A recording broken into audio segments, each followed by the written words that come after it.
আসসালামু আলাইকুম। বাংলাদেশ বেতার গোপালগঞ্জ। খবর পড়ছি জান্নাতুল মাওয়া জেসিকা। গোপালগঞ্জ সদর উপজেলায় আওয়ামী লীগের প্রায় ১২০০ নেতাকর্মী বিএনপিতে যোগদান করেছেন। গতকাল দুপুরে সদর উপজেলার নিজরা ইউনিয়নের জাঙ্গাল বাজার এলাকায় আয়োজিত এক অনুষ্ঠানে গোপালগঞ্জ ২ আসনের সংসদ সদস্য ডা. কে এম বাবরের হাতে ফুল দিয়ে তারা আনুষ্ঠানিকভাবে দলে যোগদান করেন। এ সময় সদর উপজেলা আওয়ামী লীগের কোষাধ্যক্ষ সনোয়ার হোসেন মোল্লা তাদের সমর্থকদের নিয়ে বিএনপিতে যোগ দেন। অনুষ্ঠানে ডাক্তার বাবর বলেন, জনগণের প্রত্যাশা পূরণে বিএনপি কাজ করছে এবং বিভিন্ন দল থেকে অভিজ্ঞ ও জনপ্রিয় ব্যক্তিদের বিএনপিতে স্বাগত জানানো হচ্ছে। বিএনপি ও এর অঙ্গ সহযোগী সংগঠনের নেতাকর্মীরা এ সময় উপস্থিত ছিলেন। নড়াইলের লোহাগড়ায় বিভিন্ন শ্রেণী-পেশার মানুষের সাথে ঈদ পরবর্তী মতবিনিময় করেছেন নড়াইল ২ আসনের সংসদ সদস্য আতাউর রহমান বাচ্চু। গতকাল সকালে উপজেলার কাশীপুর ইউনিয়নের এরেন্দা বাজার এলাকায় গণসংযোগকালে তিনি স্থানীয় মানুষের খোঁজ খবর নেন এবং শান্তিপূর্ণভাবে ঈদ উদযাপনের জন্য সকলকে ধন্যবাদ জানান। এ সময় তিনি বলেন, কোরবানির বজ্র অপসারণের মাধ্যমে পরিচ্ছন্ন পরিবেশ নিশ্চিত করায় এলাকার মানুষ প্রশংসার দাবিদার। সবার জন্য বাসযোগ্য পরিবেশ গড়ে তুলতে এবং এলাকার উন্নয়নে সম্মিলিতভাবে কাজ করার আহ্বান জানান তিনি। মতবিনিময় সভায় স্থানীয় সমাজসেবক, ব্যবসায়ী, ধর্মীয় ব্যক্তিত্ব এবং সাধারণ মানুষও উপস্থিত ছিলেন। মাদারীপুরে নিরাপদ অভিবাসন ও দক্ষতা উন্নয়ন বিষয়ে জেলা অভিবাসন সমন্বয় কমিটির সভা অনুষ্ঠিত হয়েছে। গতকাল জেলা প্রশাসকের কার্যালয়ের সম্মেলন কক্ষে আয়োজিত এ সভায় সভাপতিত্ব করেন জেলা প্রশাসক মিস মর্জিনা আক্তার। সভায় বৈদেশিক কর্মসংস্থান, দক্ষতা উন্নয়ন, নিরাপদ অভিবাসন এবং প্রবাসী কর্মীদের কল্যাণে বিভিন্ন কার্যক্রম নিয়ে আলোচনা করা হয়।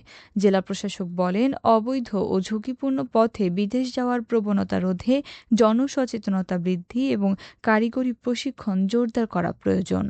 তিনি বৈধ উপায়ে বিদেশ গমন নিশ্চিত এবং মানব পাচার ও প্রতারণা প্রতিরোধে সংশ্লিষ্ট সকল প্রতিষ্ঠানকে সমন্বিতভাবে কাজ করার আহ্বান জানান। সভায় বিভিন্ন সরকারি দপ্তরের কর্মকর্তারা অংশ নেন। তীব্র গরমে গোপালগঞ্জে সাধারণ মানুষের মাঝে পানি, ছাতা ও পাখা বিতরণ করেছে রেড ক্রিসেন্ট ইউনিট গোপালগঞ্জ শাখা। গতকাল দুপুরে শহরের লঞ্চঘাট এলাকায় সাধারণ মানুষকে পানি খাইয়ে এবং ছাতা ও পাখা বিতরণ করে এ কর্মসূচির উদ্বোধন করেন জেলা পরিষদের প্রশাসক ও জেলা রেড ক্রিসেন্ট ইউনিটের চেয়ারম্যান শরীফ রফিকুজ্জামান। এ সময় জেলা রেড ক্রিসেন্টে ইউনিটের লেভেল অফিসার বিপ্লব কুমার বিশ্বাস, যুব প্রধান জুবায়ের খান সহ অন্যান্য সদস্যরা উপস্থিত ছিলেন।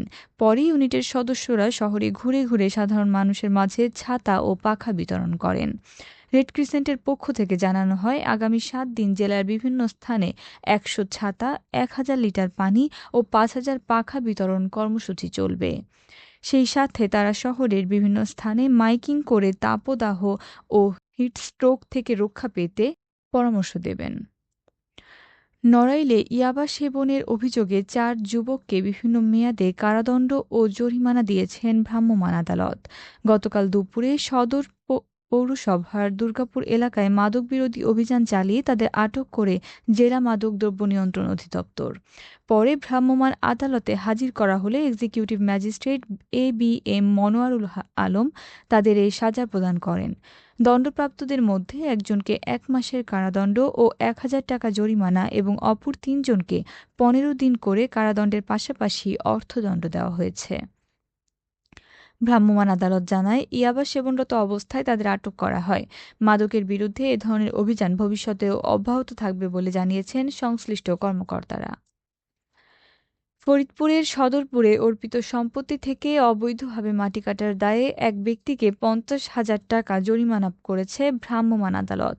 গতকাল সন্ধ্যায় সদরপুর উপজেলার ঢেউখালী ইউনিয়নে গোপন সংবাদের ভিত্তিতে অভিযান পরিচালনা করেন সদরপুর উপজেলা সহকারী কমিশনার ভূমি রেফাত আঞ্জুম পিয়া।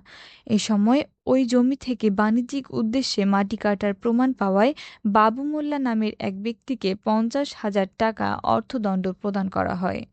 প্রশাসন জানিয়েছে, সরকারি ও অর্পিত সম্পত্তি রক্ষা এবং অবৈধ মাটি কাটা বন্ধে এ ধরনের অভিযান ভবিষ্যতেও অব্যাহত থাকবে। নড়াইলে লাশবাহী অ্যাম্বুলেন্স ও যাত্রীবাহী বাসের মুখোমুখি সংঘর্ষে ২ জন নিহত এবং ৫ জন আহত হয়েছেন। গতকাল সকাল ৮:৩০টার দিকে নড়াইল ঢাকা মহাসড়কের সদর উপজেলার বালিয়াডাঙ্গা এলাকায় এ দুর্ঘটনা ঘটে। নিহতরা বলেন, যশোর উপজেলার জাহানারা বেগম এবং অ্যাম্বুলেন্স চালক আকবর হোসেন। পুলিশ জানায়, ঢাকায় মারা যাওয়া এক ব্যক্তির মরদেহ নিয়ে অ্যাম্বুলেন্সে করে পরিবারের লোকজন যশোরে ফিরছিল। পথে বিপরীত দিক থেকে আসা একটি যাত্রীবাহী বাসের সঙ্গে মুখোমুখি সংঘর্ষ হলে ঘটনাস্থলেই অ্যাম্বুলেন্সের চালক ও এক যাত্রীর মৃত্যু হয়। আহত ৫ জনকে উদ্ধার করে নড়াইল সদর হাসপাতালে ভর্তি করা হয়েছে। পুলিশ দুর্ঘটনা কবলিত বাস ও অ্যাম্বুলেন্স জব্দ করেছে। নড়াইল তুলারামপুর হাইওয়ে থানার ওসি শেখ সেকেন্দার আলী জানিয়েছেন, আইনগত প্রক্রিয়া শেষে মরদেহ স্বজনদের কাছে হস্তান্তর করা হয়েছে এবং এ ঘটনায় প্রয়োজনীয় ব্যবস্থা নেওয়া হচ্ছে। সবশেষে আবহাওয়া।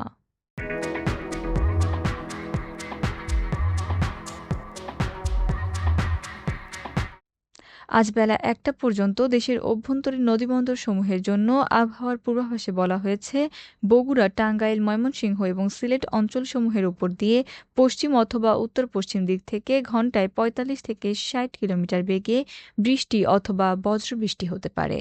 এসব এলাকার নদীবন্দরসমূহকে ১ নম্বর সতর্ক সংকেত দেখাতে বলা হয়েছে। খবর শেষ হলো। আমাদের পরবর্তী খবর প্রচারিত হবে সকাল ১০টা ৩০ মিনিটে বাংলায়।